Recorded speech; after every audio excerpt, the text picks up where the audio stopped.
It's really easy to create text inside of the Floriani Total Control software. To do so, you just need to select the text tool. You want to select the text tool, then click somewhere inside of your design page. The moment you click inside the design page, it's going to automatically place the letter A on your screen. And you'll go over here to your properties box, and you'll notice that there is an A right here. That's just letting you know that that is the text that's created at the moment. So if you wanted to go in and you wanted to change this text, let's say you wanted to do the words cougar basketball, and you wanted the word cougar to appear above the word basketball, what you would do is you'd come in here and you type in COUGAR, and then to make sure that it's above the word basketball, you would select enter on the keyboard. Again, I selected enter to get to the second row, and then I can type in the word basketball. Now I have all caps on, selected on my keyboard so that it's in all capital letters. And you'll notice that right now the height is set at 20. I'm using an Arial font. I have 0% for the spacing. I'm going to go ahead and click apply. And then I'm going to come in and select to fit so that it fits inside of the screen. So let's say that you're not really happy with the text and you want it to be in a different font. You can come over into your, with it selected, you can come over into your fonts list and you can select a new font style, one that is more of what you were looking for. You can see then I just hit apply and it went ahead and it applied that new font to the design. Let's say that looking at this, it's a little hard to see, so I want to turn on my 3D view to get a better idea of how this is going to sew out and look once it is sewn out. Let me go ahead and let me select the text again. One thing that I wanted to point out is that I selected off of this text. So when I use my selection tool and I select it, you'll notice that I get this black box. You may or may not have noticed that when I first created the text, I had a lot of different colored shapes inside of each letter and in between the letters. And that's because when you're working with text, you get the ability, when you're working with a font inside the system, you get the ability to really get in and edit it and make changes to it. But you'll notice that when I click it this time that I don't have all those options, and the reason for that is because I just used the selection tool to select it. If I want to get into the editing properties of this text to be able to modify it a little bit more, all I need to do is make sure that I select my text tool again, and you'll notice the moment that I click on this that it changes.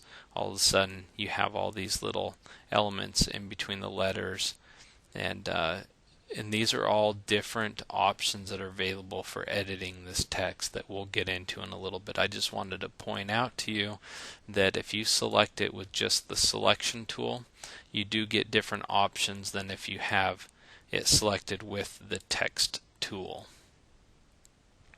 So we can come in here now. Let's say that we wanted a little bit more spacing in between these letters. I'm fine with the height of the text, but let's just say I wanted to change it to 17, so a little bit smaller, and I have the spacing set at 0. I'll just go ahead and put this at 5 for right now, and this is the line spacing. Let me go ahead and move that up to 75. And I'm just picking these numbers just to show you what it will do. Let me go ahead and hit apply, and you'll notice that there is more gap here. The font size changed, it got smaller, and it also created more space between the letters because I moved it from 0% to 5%. Let me go ahead and hit undo, and you can see the difference, and I'll hit redo again. So quick and easy. You can change the spacing. I could even come in here and do maybe a -15, hit apply, and what that does is it causes the two lines to overlap because I put in a negative value. Just want to show you that you can modify it. I can even create a little bit more space in between each letter. hit apply, and we'll go ahead and stretch it out a little bit more. Some of the other options that are available inside of the properties box, you'll notice that I can select the italic and hit apply, and it will actually italicize the lettering. Let me go ahead and click that off and hit apply again. You have optimizing colors, which there's only one color used here. We can go to stairs and hit apply, and that's just going to create it in a stair format. You will want to do that line by line, so let me go ahead and click this off. It doesn't work with two-line text. You would need it all to be in one line. And then you do have the option of starting it on the left hand side, meaning that the font is going to sew out from left to right. You have the option to change it from right to left, and you have the option to do it from center out. So let's go ahead and look at it from left to right, hit apply. I'm going to go up to my slow redraw because I want to see how this is going to sew out. So if I click the slider and move it across, you can see it goes from left to right.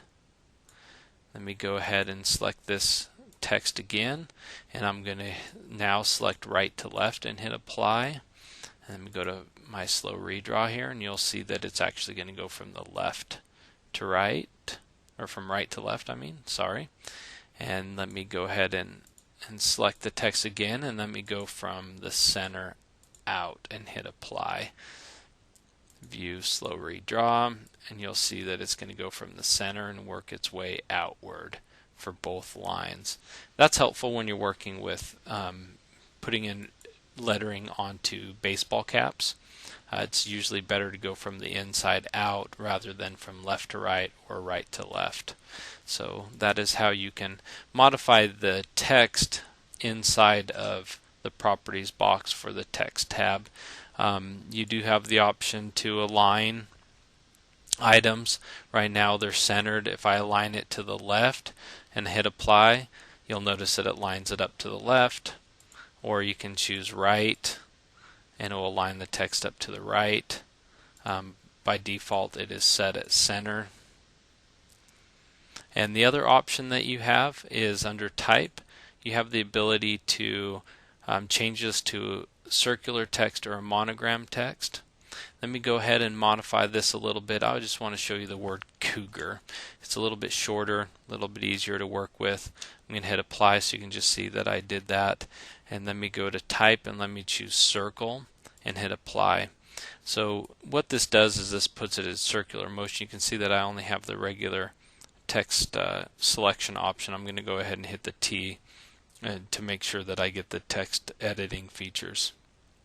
As you can see that it created in a circular motion. There's a bunch of different ways in which you can edit it, and we will edit the text here in another lesson. Just want to show you that you can create a circular text in it by, in the properties box, selecting circle underneath the type. Some of the other options are you can come in and you can change all your settings. You can change your underlay for the text. You can change your push and pull compensation. You can change the type of stitch it is. Usually you don't really change this often for text, but one of the tabs that you will notice that you'll use a lot will be in the commands tab, because inside the commands tab you have the ability to create a basic tie-in stitch. So when each letter starting out, it will actually put in a tie-in stitch so it locks the thread to your stabilizer and your fabric before it starts sewing the column stitch here, the text. And you also have a tie-off stitch so that before a trim takes place, it'll actually put a little tie-in stitch so it'll lock it down so that once it does a trim, the thread won't unravel. So it's pretty standard when working with text to use both the basic tie-in and tie-off, and by default it automatically put that in here for you. The other option that you'll see that you'll use a lot with text is right here in the text commands for this commands tab. You'll see that the color change, it says none, meaning it's not going to change colors. It's going to use the same color throughout. You do have the ability to change the color between characters. If I hit apply, you'll see that it changed it between characters. you can do it between words and lines. This right now I only have the word one word, so it won't show up. But if I selected words and I had two words, the first one would maybe be in green, the first word, and then the second word would be in like a red. So it kind of follows in that kind of a pattern. Let's see here, we can come into even lines of text. So let me go ahead and let me come back to the text commands. Let me go ahead and put this back to normal and hit apply. And I'm going to type back in the word basketball and hit apply. You can see that right now I have two different colors, and the reason for that is because in my commands tab I told it to change color between lines of text. If I come back in here and I do it between characters, you'll see that it has a different color between each character again. You can do it between words and hit apply, and it's kind of similar in this case to the lines because the second word happens to be on the second line, so it automatically switched it to it. The other option you have in here is the trim. Right now it is select to trim between character. So what that means is in between each letter it's going to do a trim. And sometimes you want that when there's a lot of spacing, but sometimes you don't when the letters are really close to each other. Anytime you can minimize trims, the better. So let's go ahead and let's do it between, let's do none and hit apply.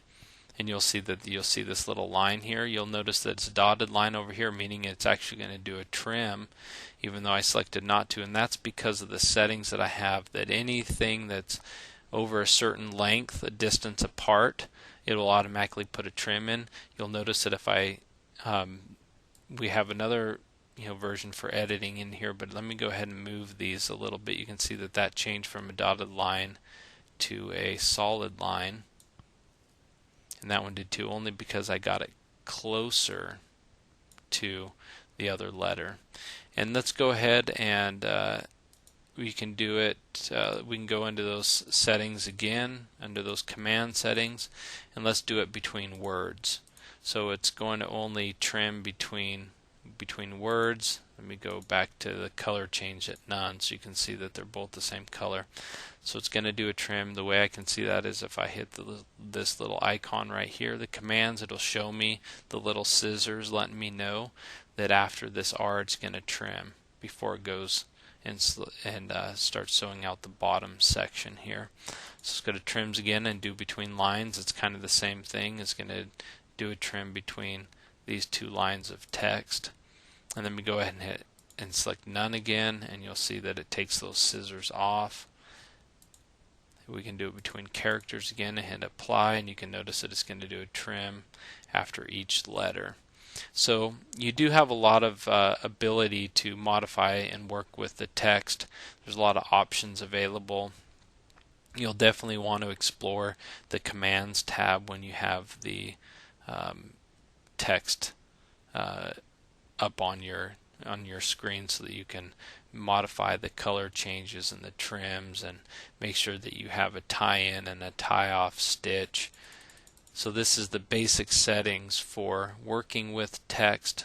Take some time to play around with the height, the spacing, line spacing, changing it to circular text.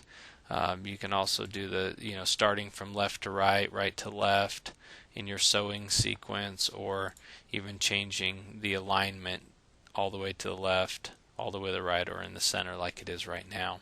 So take time to play with it, because there's a lot of functionality in there, and make sure you watch the video on how to adjust and modify the text.